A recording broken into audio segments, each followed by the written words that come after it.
we're obviously, very disappointed. I don't think we played well. Uh,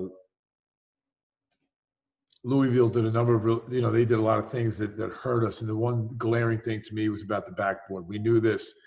Obviously, when you lose Justin and you lose Audis, a lot of that physicality and toughness that you had in to get to rebound wasn't there.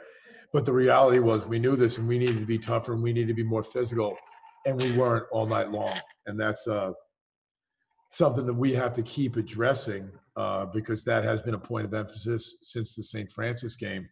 We've been pretty good up until tonight. And, it's again, it's disappointing because we did, in my opinion, I didn't think we played well. And to Louisville's credit, they probably took us out of some of the things we wanted to do. But the one bright spot was Femi. Femi came in the first half. X got in a little bit of foul trouble, and he gave us quite a lift. And one of the things we knew coming into the game is we thought we needed Xavier, IT, and Nike to really kind of have a big night. And obviously, I think Louisville knew that too, so they weren't going to let that happen. But when Femi came in and gave us that huge lift, it was a tremendous thing for us, especially going forward, because you're getting productivity out of young guys. And that was, John had 7 rebounds tonight, and Femi had the 16. And one thing I just told these guys, you're off to Christmas and stay happy and healthy and all that good stuff. But welcome to the ACC, especially for the freshmen, because and the new guys. Because next up is Duke. It doesn't get any easier. And so there's a lot to learn, and we're going to move forward, and we're excited to get Kate back. Tim, when did you guys find out about Justin and Deese's injuries, and how difficult, especially on such relatively short notice, did it make preparing for a game like this? Well, the reality was this is kind of sport, right? This is what you learn, and you've always got to take adversity and turning it into an opportunity, and that's what we try to do. Both of those guys got hurt on Sunday in practice. I think it was Sunday. Yeah, we went Saturday, we went Sunday, and then we found that yesterday, that they both weren't going to play. But the reality is, they're out. Next man up. It's kind of like football philosophy, and probably it's easier said than done. But then the reality is, when we come back after Christmas, it just gets harder. And that's the one thing for young guys. The planning is the same. Louisville was young, but you need to come out and you need to come ready, and you need to fight like heck against all these people. And we didn't sustain that over the course of the game. And that's something we're going to have to keep working on, especially when we're down men. Tim, what do you think clicked for you guys after that slow start that maybe made it realize that you guys could play with Louisville? It just seemed like you guys weren't ready for it at the beginning. Femi. Like, that was the one thing. I think, sometimes you're going to take on that, or at least for, we knew going in, X, you don't have to carry the team right now, or Nike or IT. It's one of these things where we kind of got to work our way through it. We got off where we were struggling to score, and then Femi came in. And then before you know it, Femi, because he has such moxie as a guard, and he's just a young guy.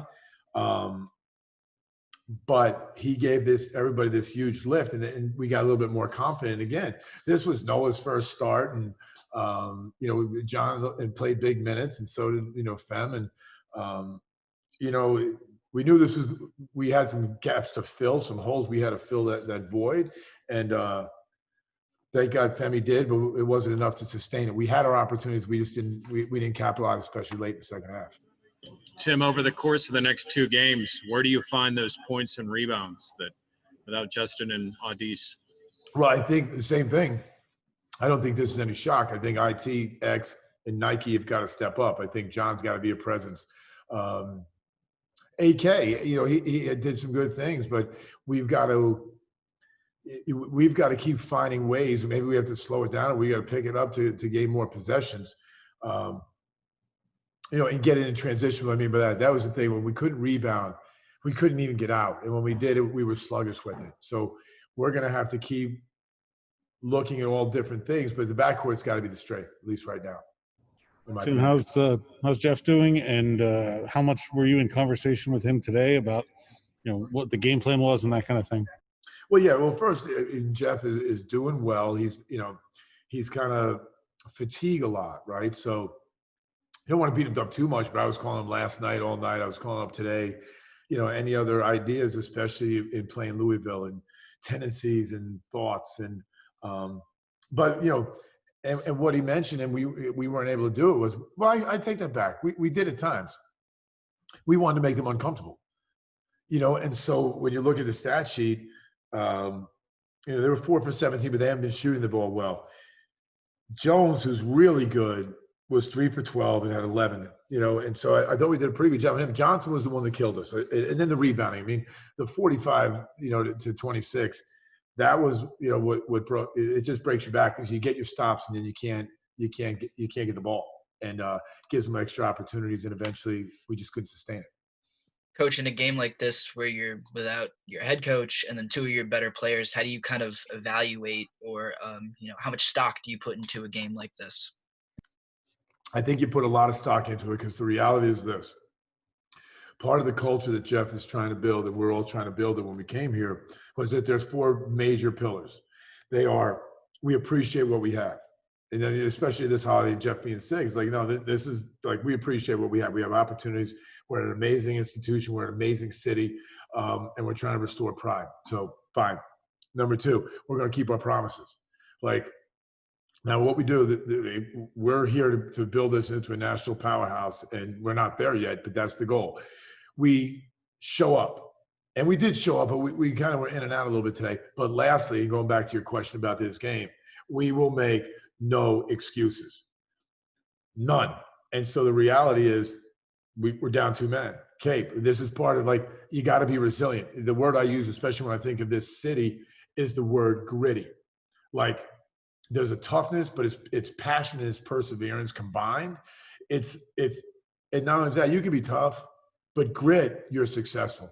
And that's what kind of hurts me tonight, was we weren't gritty enough to win. And so you'll look at this film, and the natural tendency for our young guys is to kind of feel sorry for themselves. But the reality is, as soon as we get back from Christmas, there's absolutely zero feeling sorry for yourselves. These are the things that we did, we have to correct, because what awaits you is Duke.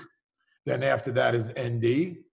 And then I think it's Florida State. I mean, it doesn't get easier. So there's a mindset that you have to have.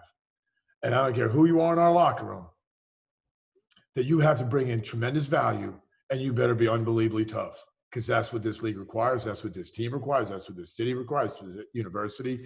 And so, we're gonna look through this and find all these nooks and crannies, because that's the only way we're gonna get better. We talked to Jeff a few weeks ago, and he said he wasn't really sure of the plan about Christmas, about sending guys home. Are the guys going home for Christmas? They are. We, it's funny. There's so many different things that are happening now, especially with letting these guys go home. Do we keep them here? Do we not? Do we do this? We do, whatever. We get tested. It's almost every day. And the reality is, for our guys, they've been up here for a while. There's no one here. There's no one around at school. And then, I know Jeff was really concerned. It's like there's got to be some normalcy somewhere. And the holidays, even to send him home. So he did come to that decision over the weekend. And they are going to go back, and we're testing right now. And I forget what the ACC, the rules are, but we're going to do that with the protocol, and we're going to test it three times, whatever it is, before we play Duke. And but they are going to go home, and they're going to need it. And I hope they enjoy that time, because it's as you get older, you realize how valuable that time is. And then the reality for our sport, though, is usually Thanksgiving and Christmas, you're pretty much preoccupied with games. And but that's part of our maturity. We got a lot of young guys, and you're gonna have to learn, and you got to get right back on the horse. And so they, you got your 48 hours or whatever it is for Christmas, and then we're right back at them. But Tim, this is like another time where Xavier Johnson got into foul trouble early, and he fouled out in this game. What have you guys been seeing that's been leading to that? And how are you guys trying to help him correct and get out of those situations? Yeah. So again, some of them, they're just kind of like reaches, and what I mean, he's got such instinct that he just tries to go grab something, and then also he got the charges early on, and now we'll go back and see him, because the reality is, you knew Louisville, this is what they do. They are going to try to take charges. They're gapped up. They're sitting in those lanes. If you leave your feet, they're going to be there. And part of it when if you're a team preparing for Pitt, X is the first guy on your list. And so the reality is they're going to throw a lot of different things at you, and you got to understand that you might have to alter what you do because, it's just these guys are going to throw everything at you, including the kitchen sink.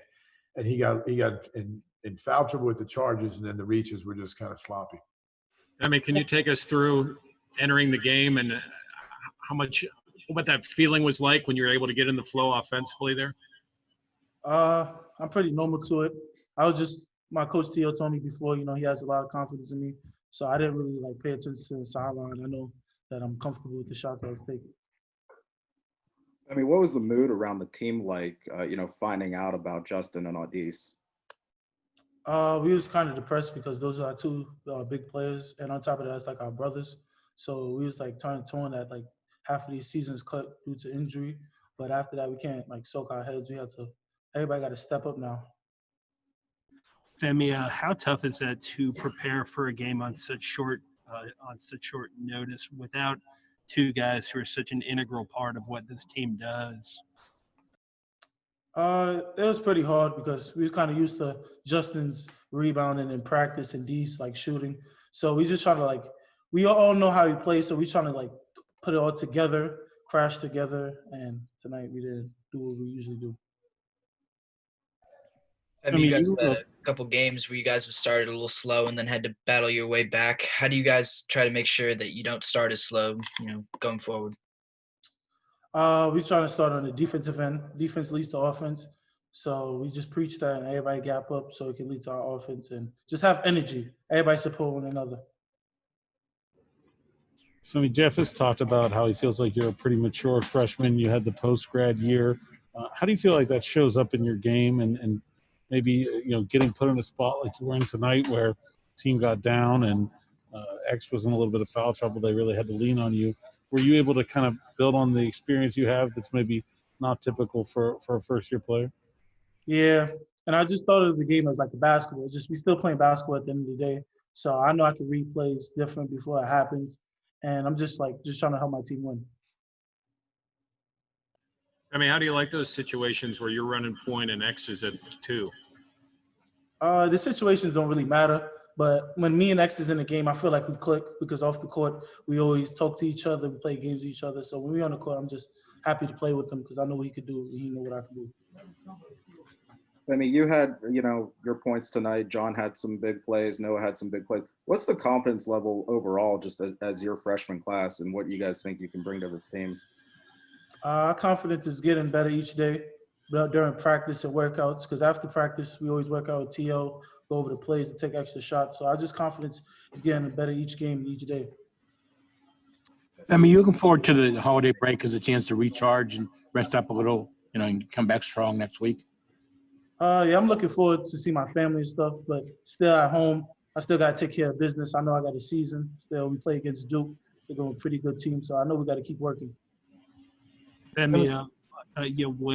you come into a game like that and you make some of the immediate contributions that you did as a freshman, as a relatively inexperienced player, how much becomes instinctual during those kind of moments and those minutes? How much do you try not to overthink things and just kind of go with the flow?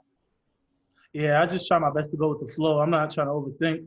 I just think about during the game when I miss my shot, I know my mom is still happy that I'm on the court. She gets to watch me. So I just try to look at the brighter things. Always just to be happy just to play. Femi, you see Carly Jones across from you, and he's a senior. He's got a good reputation as a playmaker. What's going through your mind as you're making plays against him, and based off when you looked at him and you knew you're going to have to play against him at some point when you were preparing for this game? I looked at him as pretty good because I know he reads the ball screens well. But at the same, when he was in front of me, I play basketball before anything. I'm a basketball player, so I don't really look at the name. I just came ready to hoop. Do you feel differently about the prospects of playing some time without Justin after the way that maybe you and John and some of the other young guys showed something at this level that you haven't yet in tonight's game? I don't really kind of feel different because we always go against each other in practice. So I'm always used to like with the freshmen and other players. So I'm kind of used to playing